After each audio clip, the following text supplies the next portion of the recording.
I don't really work on customers' cars, but I think the eye-opening thing is when we show what's the car's made out of and how. Nobody expected a dream project to become one of the biggest talking points in the automotive world.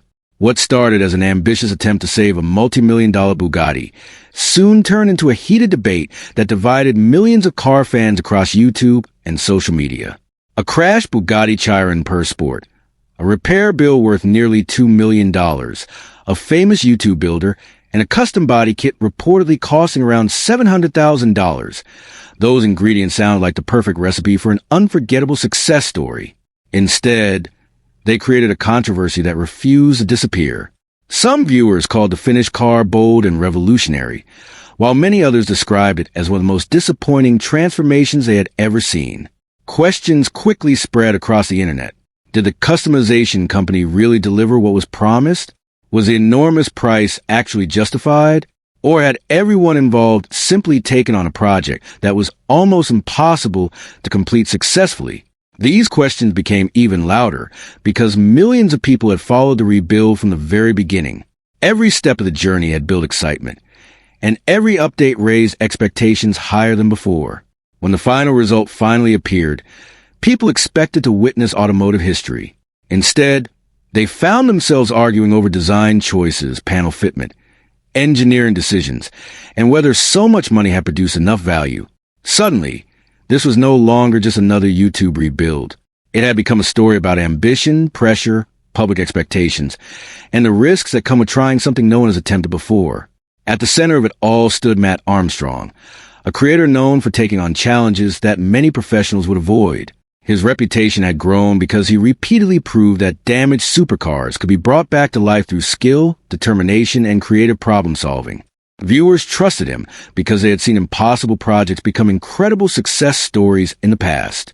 This Bugatti, however, was different from anything he had ever faced. The Chiron Per Sport is one of the rarest and most valuable hypercars ever built, with only a small number produced worldwide. Every bolt, every carbon fiber panel, and every engineering detail represents years of research and millions of dollars in development. Restoring such a machine is difficult even for manufacture itself, making independent repairs almost unthinkable. Yet that impossible challenge was exactly what attracted millions of viewers. They wanted to watch history unfold. They wanted to see whether one independent builder could overcome factory restrictions, technical obstacles, and financial pressure to prove that determination could defeat even the biggest automotive companies. For months, every new video fueled that belief. Each obstacle made the story more exciting, and every solution made the audience even more emotionally invested. But as often happens when expectations climb too high, reality becomes much harder to satisfy. By the time the custom wide-body kit was finally revealed, people were no longer judging only the quality of the work. They were comparing the finished product against months of anticipation, endless online discussions, and a vision many had already created in their own minds. The result was a wave of praise from some, disappointment from many, and endless debates that continue even today. To truly understand why this project became so controversial, we need to go back to the very beginning, before the arguments, before the criticism, and before the $700,000 body kit became the center of attention. The real story begins with a devastating crash that changed everything. Long before people argued about expensive body panels or questioned whether hundreds of thousands of dollars had been wisely spent, the entire story began with a single accident that completely changed the future of one of the world's rarest hypercars.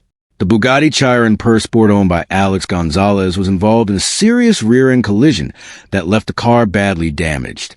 For most people, seeing a vehicle worth several $million in that condition would mean only one thing. It would be sent back to the manufacturer for repairs, no matter how expensive the process might be. But this situation quickly became much more complicated than anyone expected. Reports suggested that the estimated repair costs were approaching $2 million, a figure so enormous that it shocked even experienced automotive enthusiasts. Repairing a normal luxury car is already expensive, but the Chiron Per Sport belongs to an entirely different world. Every part is designed with incredible precision. Many components are built from advanced carbon fiber, and even small pieces can cost more than an average family car. The engineering behind a vehicle is so advanced that replacing damaged parts often requires factory-level equipment and specially trained technicians. Naturally, many people believe the safest option would simply be to let Bugatti restore the car exactly as it had left the factory. However, that path soon became far more difficult than expected. According to the story followed by millions of viewers, official factory support was no longer a straightforward option, creating an obstacle that completely changed the direction of the project. Instead of becoming a normal repair, the damaged Chiron suddenly represented one of the biggest independent automotive challenges ever documented on YouTube. This was the moment when Matt Armstrong entered the picture. By this stage, Armstrong had already built a reputation for taking damaged performance cars that many believed were beyond saving and returned them to the road through determination, creative thinking, and countless hours of hard work. His audience had watched him overcome difficult mechanical problems before, but nothing in his previous projects came close to the complexity of rebuilding a Bugatti Chiron per Sport. This was no ordinary supercar. It represented years of engineering excellence from one of the world's most respected automotive manufacturers, and every repair decision carried enormous financial and technical consequences. Instead of seeing an impossible task, Armstrong saw an opportunity to prove that independent builders could achieve what many thought only the factory could accomplish. That challenge immediately captured the imagination of millions of viewers. Every new upload attracted huge attention because people wanted to witness something they had never seen before. They watched damaged carbon fiber sections slowly come back to life, complex mechanical systems being carefully inspected, and impossible-looking problems gradually finding creative solutions. With every episode, the audience became more emotionally connected to the journey. The rebuild was no longer just about fixing an expensive car. It had become a symbol of determination, persistence, and refusing to accept that a machine worth millions should simply be written off because the repair looked too difficult. Yet every success also created a new problem. As the project moved forward and more obstacles were overcome, expectations continued to grow. Viewers started believing that the finished Bugatti would become one of the greatest automotive rebuilds ever shown online. That growing excitement created enormous pressure on everyone involved. Every decision would be examined by millions of passionate car fans. Every modification would be compared with Bugatti's original engineering. Every mistake would be noticed immediately. Looking back, this rising wave of expectation may have been just as challenging as the mechanical work itself. While Armstrong and his team continued pushing forward, another important decision was quietly approaching, one that would eventually become the most controversial part of the entire project. Rather than simply restoring the Chiron to its original appearance, a bold idea began taking shape, one that promised to create something the automotive world had never seen before. At the time, it sounded exciting and revolutionary. Few people realized that this single decision would eventually divide fans, spark endless online arguments, and completely change how the project would be remembered. As the rebuild gathered momentum, the project reached a turning point that would define everything that followed. Up until this stage, the goal had been clear: rescue an extremely rare Bugatti Chiron per Sport from what many believed was an impossible situation. Every repaired component, every mechanical breakthrough, and every successful test strengthened the belief that this would become one of the greatest automotive comeback stories ever documented online. But somewhere along the journey, the vision began to change. Instead of simply returning the Bugatti to the exact condition it had been in before the crash, attention shifted toward creating something completely different. The idea was bold, exciting, and unlike anything people had seen on a Chiron per Sport before. Rather than building another factory-correct restoration, the team wanted to create a one-of-one masterpiece that would stand out even among the world's rarest hypercars. That vision eventually led them to Venuum, a Dubai-based customization company known for producing dramatic wide-body kits and aggressive designs for exotic cars. On paper, the partnership sounded like a perfect match. Matt Armstrong had the skills to overcome difficult rebuilds, while Venuum had experience creating eye-catching custom bodywork that attracted attention wherever it appeared. Together, many believed they could produce a Bugatti unlike any other. Naturally, expectations exploded. Social media discussions became more active with every update, and viewers started imagining what the final car might look like. Some expected a modern masterpiece that would improve on Bugatti's already stunning design, while others worried that modifying such a rare vehicle could ruin what made it special in the first place. Those concerns remained relatively quiet at first, because most fans trusted the people behind the project.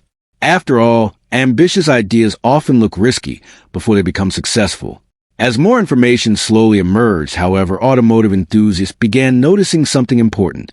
Reports suggested that the wide-body kit being prepared had originally been designed around the dimensions of a standard Bugatti Chiron, rather than the more exclusive per-sport model.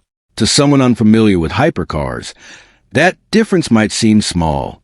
After all, both cars share the same family name and appear very similar at first glance. But experienced enthusiasts understood that even slight changes in dimensions, aerodynamics, cooling systems, and body lines can create major problems when dealing with vehicles engineered to such extreme precision. Unlike ordinary production cars, where small adjustments can often be made without much difficulty, the Chiron Per Sport is built with incredibly tight tolerances. Every panel, air intake, and aerodynamic surface serves a purpose. Even a few millimeters can affect how parts align with one another. This meant that fitting a kit designed for another version of the car would almost certainly require significant modification. As work continued, that challenge reportedly became reality. Instead of simply installing perfectly matched components, the team had to reshape, trim, and carefully adapt various carbon fiber sections so the new body panels would fit correctly. Such custom fabrication is not unusual in high-end automotive work, especially when creating one-of-a-kind vehicles. However, the enormous price reportedly attached to this project caused people to judge every detail much more harshly. When hundreds of thousands of dollars are involved, buyers naturally expect perfection rather than compromise. Every visible adjustment, every unusual panel line, and every sign of additional fabrication immediately became a talking point among viewers. Still, it is important to remember that attempting something entirely new almost always involves unexpected obstacles. There was no instruction manual for transforming a crashed Chiron Per Sport into a completely customized hypercar. The team was exploring territory where very few people had gone before, and solving one problem often created another. Whether those engineering challenges justified the final result would soon become the biggest question surrounding the project. At this point, anticipation reached its highest level. Millions of people had invested months watching the rebuild, believing they were about to witness an unforgettable reveal. Nobody knew that the moment the finished Bugatti finally appeared, the conversation would shift almost instantly from admiration and excitement to criticism, debate, and one of the most divisive reactions the automotive community had seen in years. As the online debate continued to grow, one question slowly became more important than all the others. It was no longer simply about whether the Bugatti looked better or worse after the transformation. Instead, people began asking whether a custom body kit carrying a reported price of around $700,000 could ever truly justify such an enormous investment. In the world of luxury cars, expensive upgrades are nothing new. Owners regularly spend tens or even hundreds of thousands of dollars on custom paint, forged wheels, carbon fiber parts, handcrafted interiors, and performance upgrades. But this project existed in a completely different financial category. A figure close to $700,000 is enough to buy multiple exotic sports cars, or even a large house in many parts of the United States. Naturally, people expected something extraordinary. They expected flawless craftsmanship, perfect fitment, and a finished product that would leave even the harshest critics speechless. Instead, the reveal created more questions than answers. Many viewers carefully examined every detail of the completed Bugatti, comparing it with earlier episodes and official factory images. Some believed the aggressive styling gave the car a bold personality that separated it from every other Chiron on the road. They argued that true customization is supposed to challenge traditional design, not simply copy what already exists. From their perspective, creating something completely different was the entire purpose of the project. Others strongly disagreed. They felt that the original Bugatti designers had already spent years perfecting every curve, air intake, and aerodynamic surface. To them, changing those carefully engineered lines only reduced the beauty of one of the world's greatest hypercars. This difference in opinion quickly became one of the biggest reasons the project remained so controversial. Unlike mechanical repairs, which can often be measured by clear results, design is deeply personal. Two people can look at the same car and reach completely opposite conclusions. However, the reported price of the body kit made that personal debate much more serious. Many viewers argued that when a customer spends such an incredible amount of money, personal taste becomes only part of the conversation. They believe that exceptional precision, outstanding craftsmanship, and factory-level refinement should be guaranteed regardless of design style. Reports suggesting that certain components required additional cutting, reshaping, and adaptation only fueled these concerns. While custom fabrication is a normal part of many one-of-a-kind automotive projects, some critics question whether that level of modification should have been necessary on a package carrying such a premium price. At the same time, many experienced builders reminded the public that creating aftermarket parts for an extremely rare vehicle is far more difficult than producing upgrades for a common sports car. With only a limited number of Chiron per sports ever built, there are very few opportunities to develop, test, and refine custom components. Every measurement must be incredibly accurate. Every carbon fiber panel must align perfectly, and every design change must work alongside the vehicle's complex engineering. Even small mistakes can become expensive setbacks. Supporters argued that these unique challenges explain why the project became so complicated. Critics responded that those very challenges were exactly why customers paying such a high price deserve near-perfect execution. Throughout these discussions, one important fact remained consistent. Despite the dramatic headlines appearing across social media, no verified evidence publicly proved that anyone had intentionally deceived Alex Gonzalez or committed fraud. Much of the controversy centered on whether expectations had exceeded reality rather than on confirmed wrongdoing. That distinction is important because disappointment and dishonesty are not the same thing. A customer can feel that a product failed to meet expectations without there being proof of a scam. Even so, the combination of an eye-catching title, an extraordinary price, and passionate online discussions kept the controversy alive. As weeks passed, the conversation expanded beyond the single Bugatti. People began debating much larger questions about luxury customization, aftermarket engineering, and whether true innovation sometimes requires accepting the possibility of failure. In many ways, the Bugatti had become more than just a rebuilt hypercar. It had become a case study in what happens when enormous ambition collides with enormous public expectations. While the public continued debating whether the money had been well spent, another interesting story was quietly unfolding behind the scenes. The controversy was no longer affecting only the Bugatti itself. It was also changing how people viewed everyone connected to the project. Before the reveal, Matt Armstrong had been widely praised as a determined underdog who refused to let impossible challenges stop him. His audience admired his willingness to rebuild cars that most people consider beyond saving, and every successful project strengthened his reputation as someone who could achieve what others could not. The Bugatti rebuild seemed destined to become the greatest example of that reputation. For months, viewers watched him solve problem after problem, often finding creative solutions where none appeared to exist. Every new episode reinforced the idea that this would become one of YouTube's most legendary automotive success stories. However, once the finished wide-body kit appeared, the conversation changed almost overnight. Instead of focusing on Armstrong's determination and engineering skills, many discussions shifted toward design decisions and visual appearance. Some critics questioned whether restoring the Bugatti closer to its factory design might have been a better choice. Others believed the custom route was still the right decision, but argued that the final execution failed to match the extraordinary expectations built throughout the series. At the same time, Venuum suddenly found itself under intense public attention. Before this project, many casual automotive fans had never even heard of the Dubai-based customization company. Now its name was appearing across YouTube videos, automotive forums, Facebook groups, Reddit discussions, and countless comment sections. Every close-up photograph of the Bugatti generated new opinions about the company's work. Some people defended Venuum, pointing out that designing aftermarket parts for one of the rarest hypercars ever built is an incredibly difficult engineering challenge. Others argued that accepting such a prestigious project also meant accepting the responsibility of meeting exceptionally high standards. The reported cost of the body kit only increased those expectations.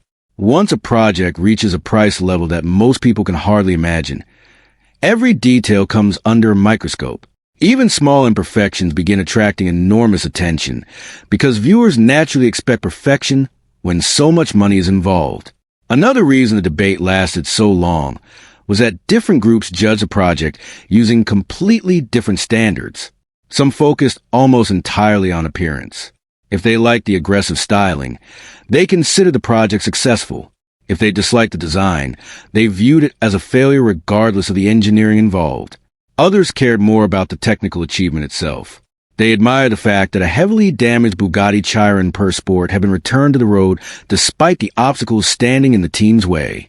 To these viewers, the rebuild represented courage, persistence, and innovation, even if the final styling was not at everyone's taste. A third group focused almost entirely on value. They asked a simple question. If someone spends approximately $700,000 on a custom body kit, should there be any visible compromises at all? That question proved surprisingly difficult to answer because expectations vary from person to person. Luxury products often carry emotional value that cannot easily be measured with numbers alone. A rare painting, an exclusive watch, or a one-of-a-kind supercar modification may be worth vastly different amounts depending on who is judging it. This made the Bugatti project far more complicated than a simple argument about good or bad design. It became a conversation about expectations, craftsmanship, exclusivity, and personal taste all at the same time. As weeks turned into months, one thing became increasingly clear. Whether people loved the finished Bugatti or disliked it, almost everyone agreed on one point. The project had started an important discussion about the future of independent hypercar customization. Builders around the world were now watching closely, learning valuable lessons from every success and every mistake. What happened with this Bugatti could influence how similar projects are approached for years to come, proving that sometimes even controversial builds leave behind a lasting legacy far greater than the vehicle itself.